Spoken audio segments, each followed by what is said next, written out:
Cette vidéo a été publiée par Maryse Varou le 7 septembre 2023. Bonjour à nouveau, merci d'être ici avec moi une fois de plus. J'espère que vous allez tous bien. Je suis Maryse Varou. Voici la deuxième partie de mon interview avec Arisha, le tigre Urma, qui est l'un des officiers de communication à bord du vaisseau amiral Urma Avion 1, actuellement en orbite terrestre basse. Ces informations peuvent être considérées comme de la science-fiction, selon les catégorisations de YouTube, mais moi je prends ces informations très au sérieux, que celui qui a des yeux voit. Gardez en tête que c'est moi qui traduis en anglais et en espagnol l'interview enregistrée, donc ce sont mes mots. Et la voix artificielle est la meilleure que j'ai pu trouver pour représenter Arisha. Note d'Héloïse Alciona, et moi je traduis en français. Fin de la note. Cette interview a eu lieu le matin du 4 septembre 2023. J'étais au centre de collecte d'informations taïgécien, également appelé CIC, à bord du vaisseau Toleka. Le CIC est situé directement sous le pont de contrôle du vaisseau, relié à lui par un grand escalier central. Ce pont a d'énormes fenêtres panoramiques tout autour et aussi sur le devant. La visibilité est donc excellente. Tu peux voir la Terre passer sur la gauche du vaisseau et la Lune et les étoiles sur la droite. Il dispose de plusieurs postes de travail, comme des îlots indépendants à l'intérieur de la grande salle, qui comportent plusieurs écrans d'ordinateurs holographiques 3D et certains ordinateurs humains numériques également. Je me suis assise à l'un de ces postes de travail et j'ai contacté Arisha par le biais d'une visioconférence. Ses amis l'appellent Harry pour abréger. Pendant que nous procédions à la visioconférence, j'ai pu voir plusieurs autres félins Urma regardant avec curiosité par-dessus l'épaule d'Harry, essayant de voir avec qui il parlait. Cela m'a beaucoup distraite de cette interview sérieuse, parce que j'ai toujours trouvé que les personnes Urma sont extrêmement fascinantes. J'ai pu voir derrière Harry un beau et grand léopard Urma au poil court, regardant constamment dans ma direction. Aussi curieux que moi, se demandant peut-être pourquoi l'énorme Harry était en train de parler avec une créature si petite et fragile qui n'a pas de poils corporels, juste de longues mèches de cheveux qui sortent de sa tête, c'est-à-dire moi. J'ai été totalement fascinée de voir un léopard avec des taches et tout, dans une combinaison spatiale.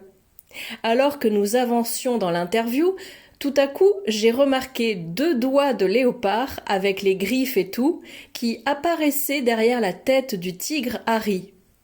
Juste 2 doigts d'une patte de léopard, et j'ai essayé de ne pas rire pendant qu'Harry continuait à parler de choses très sérieuses. Le léopard qui était derrière Harry lui faisait une blague, vous savez, la blague classique des 2 doigts derrière la tête comme une antenne. Harry s'en est aperçu, il a retourné son énorme tête de tigre pour voir le léopard, et il a fait un geste de colère avec un air assez menaçant, tandis que le léopard enlevait rapidement sa patte. Ensuite, Harry a poursuivi en répondant à la question suivante, tandis que le léopard continuait à faire des grimaces derrière lui, regardant la caméra les yeux grands ouverts, faisant des gestes idiots par derrière entre les oreilles pointues d'Harry, pendant que je faisais de mon mieux pour ne pas rire, tout en continuant à poser des questions. Arisha. Depuis quand la société Urma sait que beaucoup d'histoires dans les données de la Fédération sont fausses ou inexactes? Est-ce que c'est ce qui a le plus incité les Urma à aller à l'encontre des agendas de la Fédération?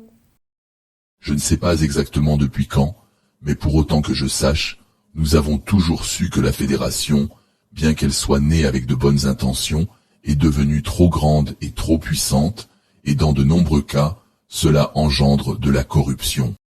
Le peuple Urma n'a jamais fait pleinement confiance en la Fédération, et nous ne nous sommes jamais conformés à leurs règles. Nous avons toujours suivi notre propre chemin. Ce que nous voyons se produire avec la Terre nous a beaucoup plus alertés aujourd'hui, surtout après que le Conseil d'Alcyone ait décidé d'être d'accord avec nous dans cette perspective. Nous sommes heureux de ne pas être les seuls à avoir une opinion différente par rapport à ce qu'il se passe sur Terre. Aviez-vous déjà partagé votre point de vue et cette information avec les Taïgésiens auparavant? Si la réponse est non, pourquoi? Et cela vous fait-il du mal de voir autant de contrôle de la part de la Fédération? Comment le vivez-vous? Nous n'avons jamais gardé secrète aucune information. Nous les avons toujours partagées avec ceux qui ont envie d'écouter. Mais pour autant que je sache, les Taïgésiens ne se souciaient jamais d'entendre ce que nous avions à dire, car j'ai l'impression qu'ils étaient aveuglés par la propagande de la Fédération jusqu'à ce qu'Alenim arrive au pouvoir. Nous avons toujours su que la Fédération voulait tout contrôler, mais le peuple Urma n'a jamais été affecté par les efforts de la Fédération, car nous n'envisageons même pas la possibilité de les satisfaire en obéissant à leurs règles. À moins que nous les considérions utiles et tant qu'elles n'entrent pas en conflit avec notre éthique et notre honneur. Nous voyons et comprenons la Fédération, mais nous choisissons de l'ignorer. Quels sont tes plans pour un futur proche et comment pouvons-nous t'aider à les développer? Pour l'instant, j'ai choisi de rester en service à bord de l'avion 1 pour observer la Terre et tout ce qu'il se passe. Et j'ai choisi d'aider mon roi à honorer nos traités de coopération et notre alliance avec le peuple taïgésien. Je n'ai pas d'autre plan pour le moment. Avec ces informations, toi qui es du côté des Taïgésiens, et étant donné que la Fédération nous ment et nous manipule tous hors de la Terre, et qu'en tant qu'âme nous faisons tous partie de la même famille, je me demandais si tu considères encore que ce sont exclusivement les humains qui manifestent leurs cauchemars sur Terre. Tu considères toujours que seuls les humains peuvent stopper ces cauchemars depuis l'intérieur, en sachant que le jeu de la vie se passe simultanément sur Terre et en dehors de la Terre? Comment vois-tu cela? Notre opinion est que tout ce qu'il se passe sur Terre est causé à la fois par les manifestations des humains et par les manifestations collectives des personnes dans l'espace qui ont un rapport avec ce qu'il se passe sur Terre. La Fédération veut respecter et conserver ce que les gens sur Terre veulent vivre et expérimenter. Mais c'est la Fédération elle-même qui manipule la perception des gens pour qu'ils souhaitent ces expériences. Par conséquent, à notre avis, c'est la Fédération qui manifeste et provoque tout ce qu'il se passe sur Terre. Ce que veulent les âmes qui s'y incarnent est manipulé par la Fédération, c'est pourquoi nous ne sommes pas d'accord avec leurs excuses de vouloir protéger ce que le peuple veut manifester comme expérience de vie. Ce qu'il se passe sur Terre a son origine dans les guerres de Tiamat ou cela remonte plus loin? Et quelle est l'histoire Urma à ce sujet?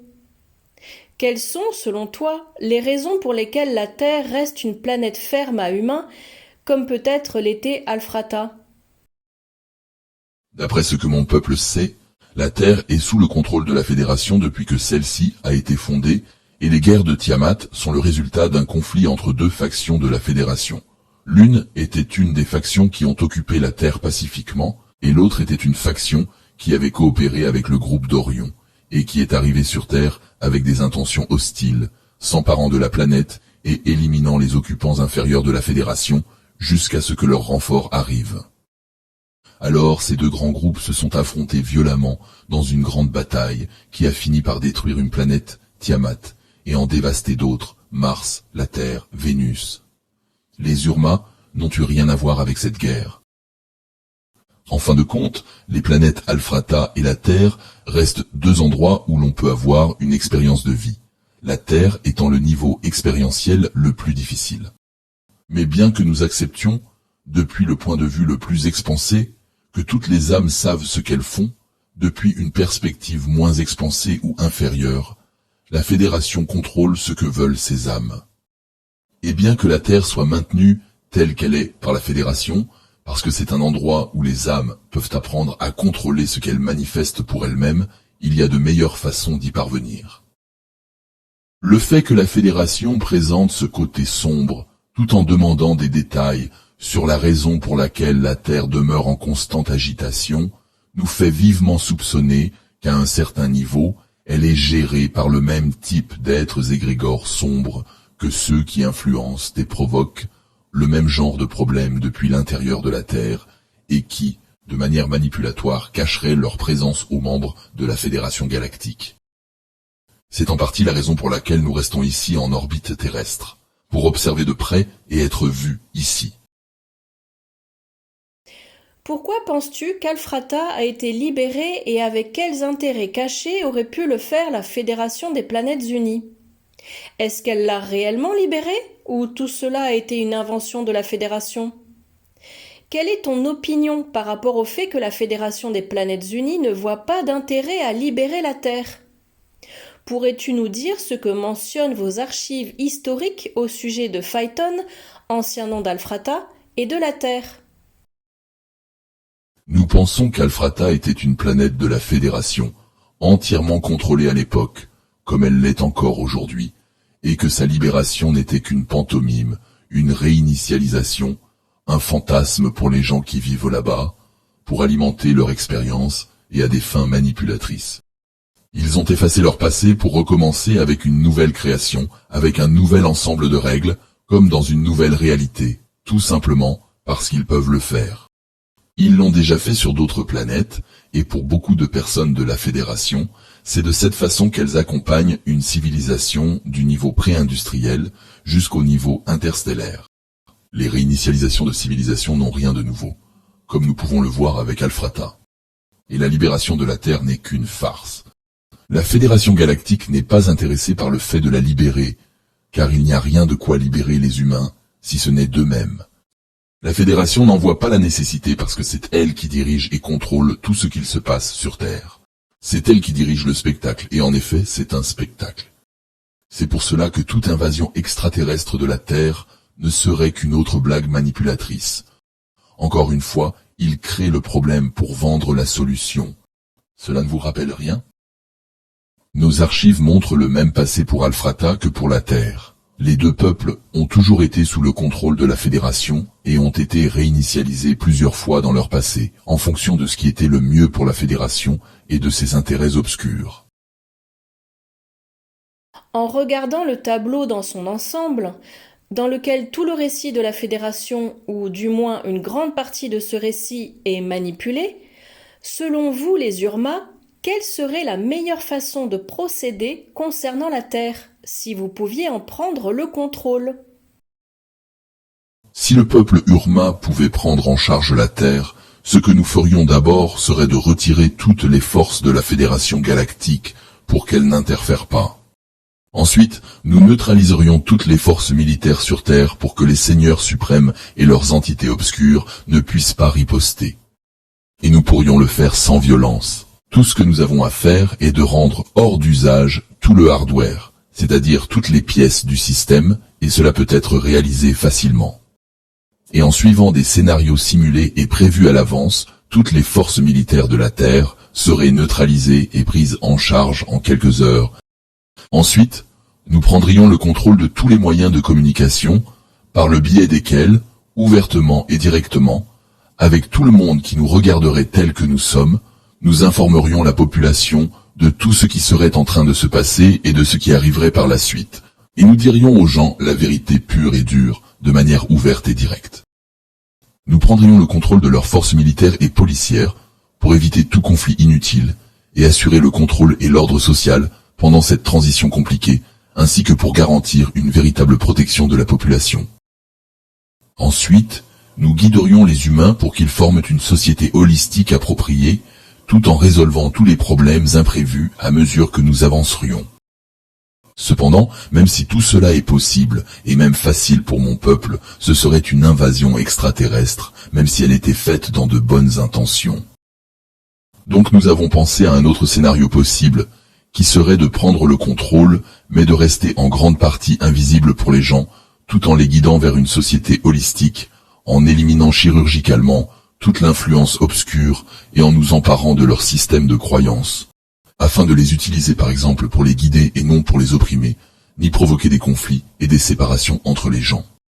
Nous procéderions d'une de ces deux façons, ou d'une variante entre les deux. Et est-ce que vous aussi, vous surveillez vos starseeds? Avez-vous un quelconque type de contact direct avec un starseed de la Terre? Une de nos missions ici est de surveiller nos starseeds, dont il existe deux types, les âmes Urma qui habitent dans un corps humain, et les âmes Urma qui habitent dans un corps félin terrestre. Nous surveillons de près nos graines stellaires à l'apparence humaine, mais uniquement en utilisant une connexion télépathique non invasive avec elles. Et même si nous utilisons et surveillons les communications humaines, nous ne les utilisons pas directement, car nous observons principalement. Nous n'avons aucun contact direct avec aucun de nos starseeds en ce moment. Et en ce qui concerne les starseeds félins, tu dois savoir que ceux qui se rapprochent le plus de nous, au niveau de l'âme, sont ces petits chats domestiques que vous avez, car ils sont à la fois sauvages et civilisés. Les grands félins comme les lions, les tigres, les léopards, les panthères, etc., sont aussi nous, mais de manière plus crue, pure, forte et sans polissage, moins civilisés. Alors que les petits chats que vous avez à la maison, c'est nous, là-bas sur Terre. Ce sont nos âmes et notre présence auprès de vous, réconfortant et protégeant nos familles adoptives, en particulier contre les entités obscures qui osent nuire aux humains. Nous sommes là-bas parmi vous, et nous travaillons durement pour vous protéger des entités astrales inférieures ayant de mauvaises intentions, simplement en étant près de vous, en tant que chats domestiques. Nous sommes connectés à tous les félins, mais nous sommes plus proches de vous à travers les chats domestiques, et beaucoup d'entre nous, les Urma, se souviennent d'avoir été un chat domestique sur Terre dans ses vies antérieures. Un jour nous avons été Urma, puis nous avons été des chats domestiques pendant quelques incarnations pour mener des missions d'aide là-bas, puis nous sommes redevenus Urma. Notre mission est de vous protéger des présences maléfiques, à la fois sur Terre en tant que chat domestique et dans l'espace en tant qu'Urma adulte. Merci Arisha. L'interview continuera bientôt dans une troisième partie. Merci d'avoir regardé ma vidéo, de lui mettre un like et de vous abonner pour plus d'informations. J'apprécie beaucoup. Et j'espère vous revoir ici la prochaine fois. Avec beaucoup d'affection, votre amie Maryse Varou.